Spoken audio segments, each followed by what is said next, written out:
নমস্কার বন্ধুরা, কণিকাস কিচেনে আপনাদের সবাইকে অনেক অনেক স্বাগত জানাচ্ছি। আজকে আমি চলে এসেছি চটজলদি নামমাত্র তেল মশলা দিয়ে ভীষণই সুস্বাদু আর স্বাস্থ্যকর পেঁপে আলু বড়ির তরকারি নিয়ে। এটা ভাত ও রুটির সঙ্গে কিন্তু অসাধারণ খেতে লাগে। চলুন বানানো শুরু করা যাক। সবার প্রথমে গরম কড়াইতে আমি 2 টেবিল চামচ মতন রিফাইন্ড অয়েল দিয়ে দিচ্ছি। তেল খুব ভালো মতো গরম হয়ে গেলে এখানে আমি বড়িগুলো দিয়ে দিচ্ছি। নেড়ে চেড়ে বড়িগুলোকে হালকা করে ভেজে আমি তুলে নেব। বড়ি কিন্তু কড়া করে ভাজার কোনোই প্রয়োজন নেই, হালকা করে ভাজলেই হবে।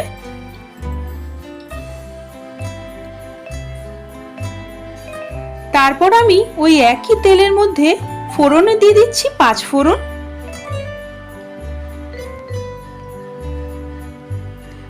তারপর আমি তেজপাতা দিয়ে দিচ্ছি। ফোড়ন একটু হালকা ভাজা হয়ে গেলে, ফোড়ন থেকে যখন খুব সুন্দর গন্ধ বেরোবে, তখন আমি এর মধ্যে দিয়ে দিচ্ছি থেতো করা রসুন। রসুন কিন্তু একটু বেশি দিতে হবে।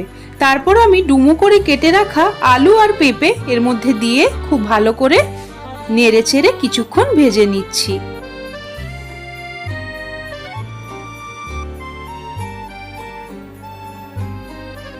মিনিট 3 ভাজার পর তারপর আমি এখানে ত্রিকোণ করে কেটে রাখা পেঁয়াজ কুচি দিয়ে দিচ্ছি। এখন আবারও সমস্ত কিছু একটু ভেজে নেব।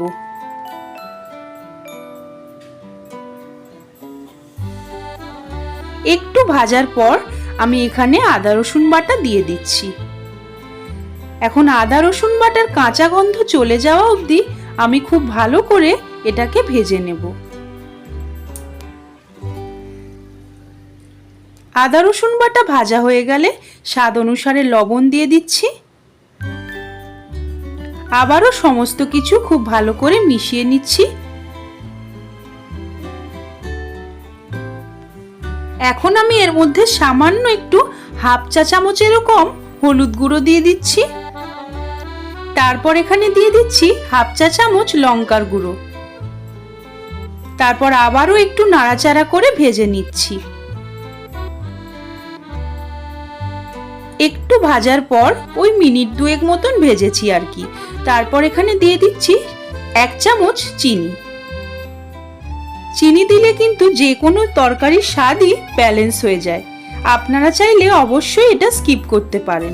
তারপর আবারও সমস্ত কিছু একটু ভেজে নিচ্ছি। মিনিট 2 ভাজার পর এখানে আমি পরিমাণ মতো জল দিয়ে দিচ্ছি। জল কিন্তু বেশি দেওয়ার কোনোই প্রয়োজন নেই। জাস্ট পেঁপে আলুগুলো সামান্য একটু ডুবে থাকবে, অর্ধেকটা উপরে উঠে থাকবে, ওরম ভাবেই জলটা দিতে হবে। তারপর আমি কাঁচা লঙ্কা দিয়ে দিচ্ছি। কাঁচা লঙ্কা কিন্তু ফাটিয়ে দিইনি, আমি এখানে গোটা গোটা কাঁচা লঙ্কাই ব্যবহার করেছি। এখন 10 মিনিটের জন্য ঢাকা দিয়ে রাখছি। পেঁপে আলু এখন আমার প্রায় 50% মতন সেদ্ধ হয়েছে। এই সময় আগে থেকে তুলে রাখা বড়ি ভাজাগুলো এর মধ্যে দিয়ে দিচ্ছি। একটু নাড়াচাড়া করে আবারও এটাকে 10 মিনিটের জন্য ঢাকা দিয়ে দিচ্ছি।